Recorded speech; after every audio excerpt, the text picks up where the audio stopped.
Le Nigeria ouvre un nouveau chapitre le 29 mai, celui du deuxième mandat du président Muhammadu Buhari.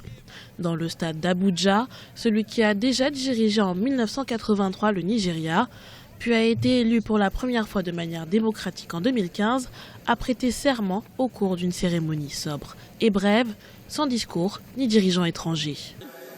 Moi, Muhammadu Buhari, je promets que je porterai allégeance à la République fédérale du Nigeria et que j'accomplirai mes devoirs à hauteur de mes meilleures capacités en respect de la Constitution. Ainsi démarre le second quadriennat du président Buhari, surnommé Baba Goslo par l'opposition pour la lenteur de son premier mandat.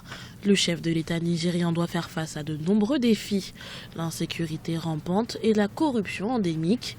Et c'est cette dernière que le président Buhari a placée au cœur de ses priorités avec la relance de l'économie, un objectif peu atteignable selon les observateurs. On ne peut pas diversifier l'économie d'un pays qui est soumis à une forte corruption, mais surtout l'économie aussi d'un pays qui est menacé par des groupes comme Boko Haram.